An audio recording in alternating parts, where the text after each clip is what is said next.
fighting out of the blue corner, wearing black trimmed with white and officially weighing 126 pounds. His professional record, 24 victories, including 6 knockouts against 4 defeats with 1 draw. He comes to us from the Mount Vernon neighborhood of San Bernardino, California. He's the current USBA featherweight champion, the challenger, Fernando Bobby Boy Velardez. And his opponent across the ring, fighting out of the red corner, wearing black trimmed with silver, also weighing 126 pounds. His professional record, 43 victories, including 32 knockouts, with only 1 defeat. Damas y caballeros de la zona norte, Tijuana, Mexico, the 3-time world champion and reigning, defending WBC featherweight champion of the world, Erik El Terrible Morales.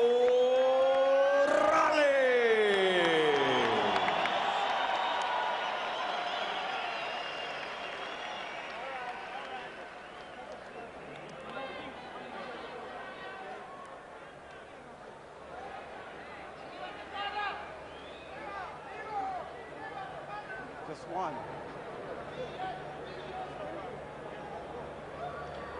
Okay, gentlemen, trunks are high here, so any punch thrown in this area is okay.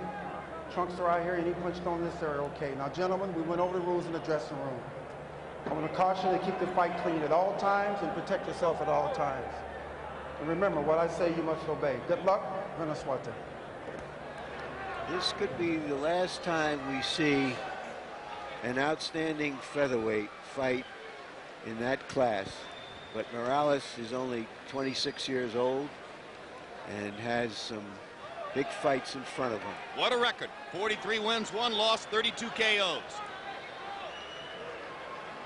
Going against Fernando Bobby Boy Velardez, who has a tendency to get hit and has light power only 6 knockouts among his 24 wins. So Velardez comes out of the corner, fighting aggressively, throwing his jab and stepping forward behind it as he tries to seize the initiative early against Erik Morales.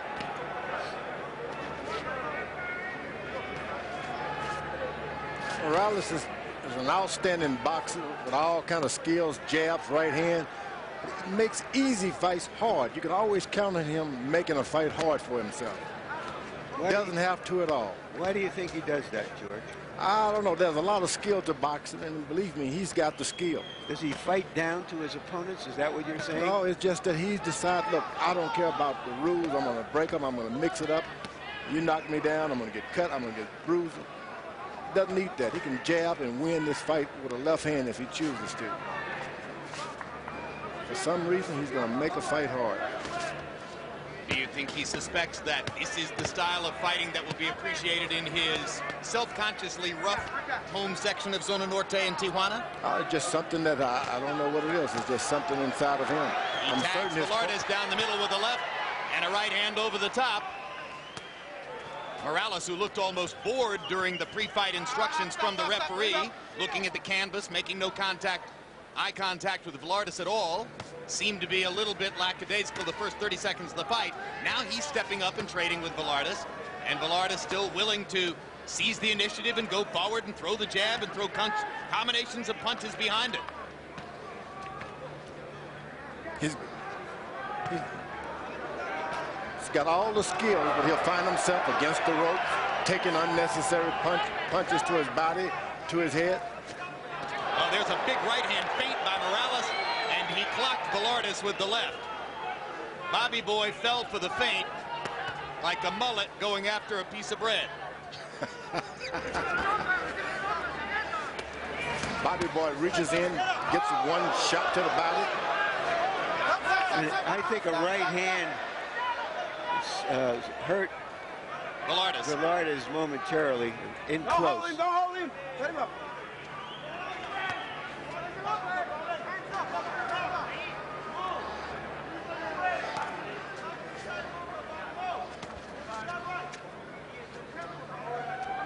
A little bit of a scrape on Morales' nose.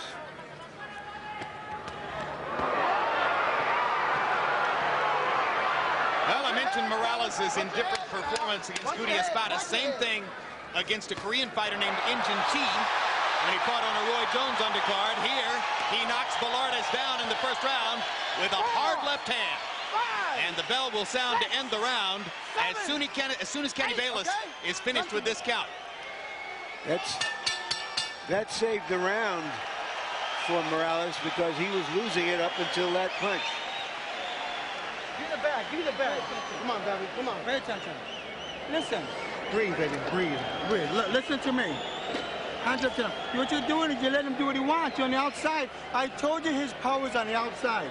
Side-to-side movement. Breathe and dig. Breathe as you can. Hey, he got all burnt out. We're losing the weight. Breathe. Take your breath. Gargle. Listen to me. Breathe, baby. Come on. Left uppercut right. Move, slip his jab, and right hand over jab, and uppercut, right hand hook. Don't stay there. I mean, it looked as though Morales knew that something was going to work before the round, and there you saw it, a long left hook with a couple of seconds left. In the round, by CompuBox numbers, Velardez had thrown 97 punches. He landed 35 of the 97. Meanwhile, Morales only threw 53 punches in the round, but as Larry pointed out, Morales wins the round on the basis of the knockdown at the end. The size differential between these two fighters is not nearly what it was in the first fight, but Morales coming into the fight was actually at the welterweight weight, 141, up from 126, which he needed a couple of extra hours to make yesterday. What a bunch of offensive opportunities should be here for Morales, George Foreman, as it seems to me that Velardez throws long punches slowly and tends to leave his hands there after he throws them. Well, he's everything that should open up, make Morales open up his arsenal now. The right hands have hurt Velardez, but he fires back. He's got everything to make him look good tonight, yet this guy is standing there with him. Activity from Velardez. Morales kind of watches and now grinning because he feels that enormous confidence. Yeah, because he knows Velardez can hit him, but he can't hurt him. Stop! Stop! Step back. Come on, here we go.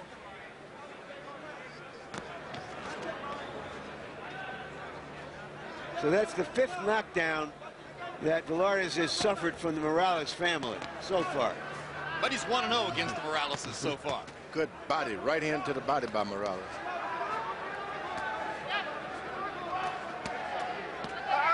Let him up, let him up, let him up. Talk about a guy who chronically fights up or down to the level of the opponent. Morales looked so sharp, so definitive, so precise in his movements against Paulie Ayala in December. Here he's trading wild shots with a wild slugger who has no power.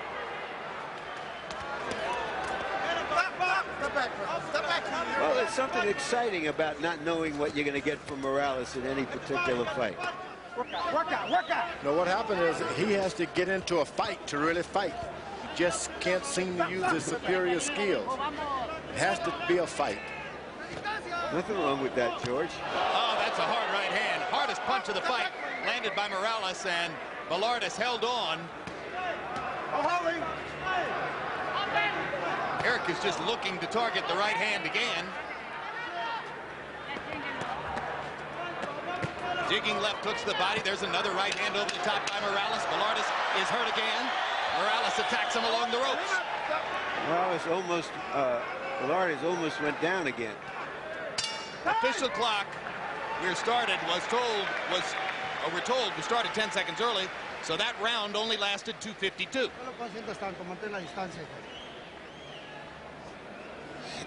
Keep your distance. Breathe deep. Breathe deep. You gotta finish him. Finish him. Yeah. Don't stay so close because he's rough there. Come on. You gotta be intelligent. Instead of being strong, be intelligent. Yeah. Once you hit him, he doesn't know what to do. If you're gonna be too aggressive, you gotta use your quickness.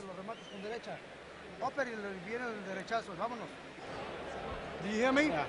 Give me some water. Get a good run. Staying tight. Look, Right hand, left uppercut, jab or hook right. 1-2 combination. Don't protect this muscle. You hit him back. No, it doesn't snap behind those punches. Jab.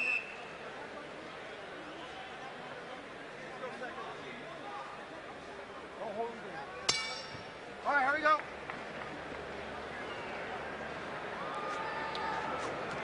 Round 3 begins. One knockdown so far in the fight. Erik Morales knocking Bobby Velardez down toward the end of the first round. Seemed to hurt him twice in the second round with right hands. Velardez is still coming in here and throwing punches as the aggressor.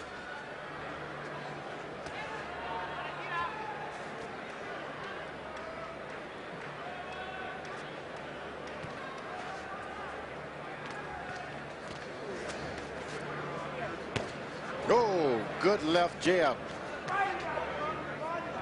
Morales has got probably the superior jab in the whole weight class, in his weight class. Doesn't like to use it.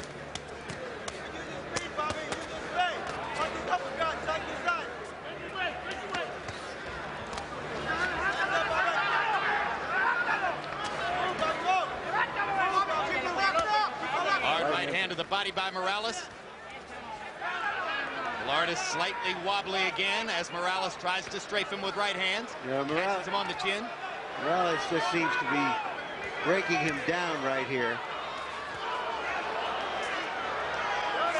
This may be a job for the corner when they decide, when do I throw in the towel here?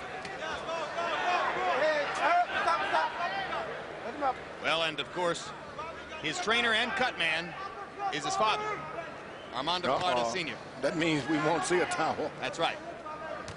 Or at least that's usually the case. Because he's taking a body beating and he's finishing up with a left jab, Morales is. And so not much this fellow will be able to do. He's going to get weaker for the long haul, and he's going to get busted up with the jab. Velardez lands a little right hand, but Velardez's punches are relatively soft. Morales ducks, slips most of them. When Velardez lands, it's usually at the end of a long trajectory. And the longer your hands spend on the path of the punch, the more they slow down. Work free, work free.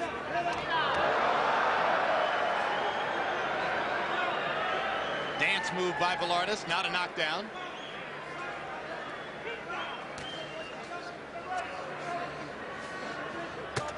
Hard right hand again by Morales across the top. Velardez is stunned again.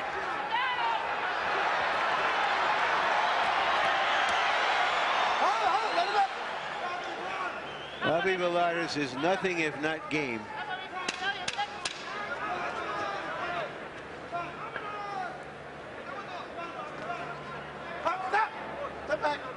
Rough, sloppy fight. Erik Morales hitting Bobby Velardez over and over with right crosses. And let's listen to referee Vic Draculich with Oscar De La Hoya. Very important. If the your opponent goes down on a knee or helpless in the ropes, don't take that last punch, because if you do, and I deem it to be a late punch, it'll still be considered as a knockdown. But instead of only getting 10 seconds to recover from that knockdown, I'm going to call time. I'm going to make a determination if he can continue. If he can, I'm going to take 1 or 2 points from you. And if he can't, I'm in all likelihood going to disqualify you as a result of that late blow. So if he goes down, stop, get back to that neutral corner. Things I'll be watching for is grab punches, kiwi punches, low blows, use of the elbows and shoulders. Just want a good, clean fight. Protect yourself at all times. Any questions? Good luck to you in there. All right. Good luck to you. One thing. That means someone has been telling them to look out for Oscar's elbows and shoulders. I don't like that. What about the late hit part? I mean, Oscar doesn't have a history of hitting people late. Yeah, maybe just to throw that in so he could warn him about the elbow and the shoulders. And that's what Oscar needs. CompuBox numbers in round 3. Morales 31 out of 69 for 45%. Velardez 11 out of 77. You have to admire Velardez's bravery in still trying to throw 77 punches when he's getting hit so hard on the counters by Morales. Harold, how do you have it through 3? Okay, Jim. 30-26. 3 rounds to nothing. Erik El Terrible Morales. You know, Jim, you got to give him an extra point for the knockdown in round 1 when he threw that feint with the right hand and dropped him with the left hand. But Erik Morales is throwing so hard that every time he lands a left hand to the head, Bobby Boy Velardez's head snaps back. When he lands a body punch, he virtually doubles over Velardez. I mean, you can see the power in Erik Morales' punches.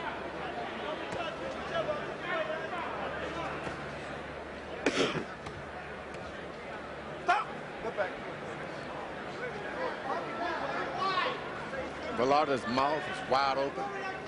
Body punching, jabs are starting to get him. And yet there is now blood coming from the left nostril of Morales.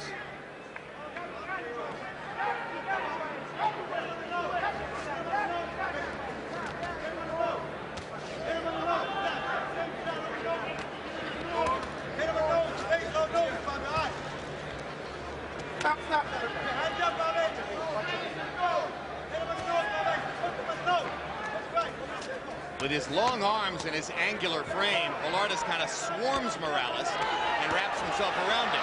But now with precise counter-punching in combination, Morales deftly knocks Velardez to the floor. 7, 8. Okay. That was a 6-punch volley. This is when I told you someone should save him with the towel now, because if he gets knocked down, he's going to tell the ref, yes, I'm okay.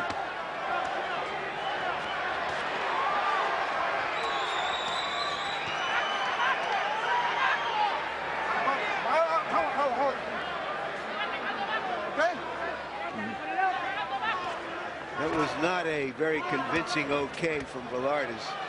You'll never expect a boxer to say he's not okay. You can forget that.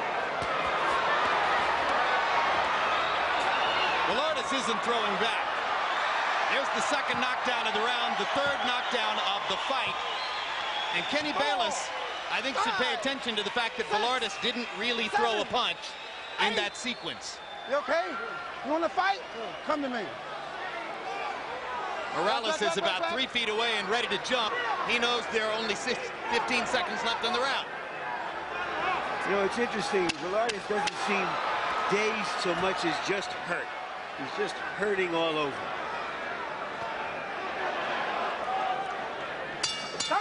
The very game Bobby Velardez manages to make it out of round 4.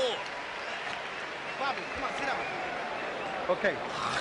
The body punches are really hurting Velardez. Among other things. This is just an honest workhorse fighting a thoroughbred, and the workhorse has just gone about as far as he can go,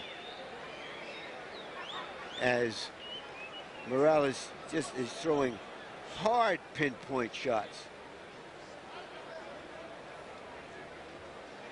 Early on in the fight, Morales was too impatient to get this kind of work done. Now he's slowed down just enough to measure Velardez and place his punches where they matter.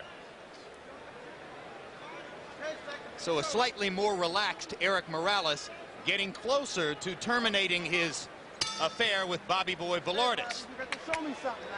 And maybe his love for the featherweight division. Oh, I don't think he has any love for making 126 pounds. Love, that ain't. Well, it's brought him a lot in boxing, and it will be it's not a tearful farewell, we can say that. But as George suggested earlier, some fighters are always going to have trouble making weight. My guess is Morales will have difficulty making 130 after he goes up to 130. He can go up to 147. He's still going to find rough to make 147. Just that kind of guy, huh? Yep.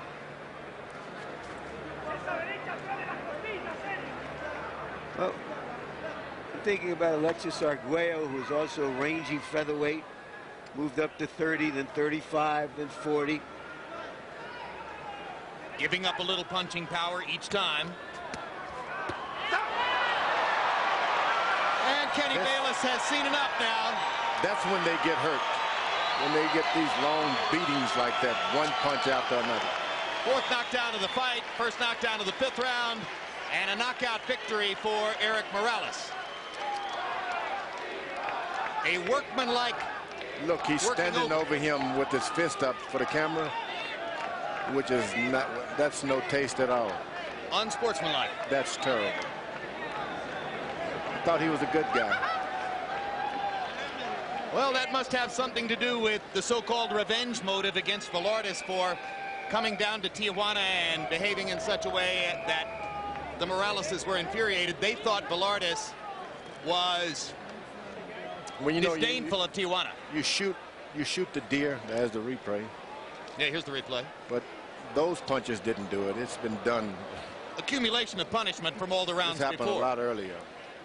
And it makes you wonder, Jim, whether he was just trying to punish him through those early rounds because of his emotional feelings about the kid. And this is when the fighters get hurt, when a guy starts pinpointing body shots, head shots, and don't try to finish you off. Yeah. Good stoppage by Kenny Bayless. Certainly there was no competitive issue. It was abundantly clear who was going to win the fight and how. Just a matter of time. Yeah, those hunters, once they get a deer or an animal down, then they hold them up, stand over them for a photograph. That's the kind of thing he just did over his opponent. You wouldn't approve of it in hunting, and you don't approve of it in boxing, right? Yeah, well, I'm not going to say with hunting, you can eat the meat. Let's go to Michael Buffer for official particulars on the knockout. Ladies and gentlemen, referee Kenny Bayless calls a halt to this contest. The official time, 1 minute, 2 seconds of round number 5. The winner by TKO victory, and still the WBC featherweight champion of the world, Erik El Terrible Morales.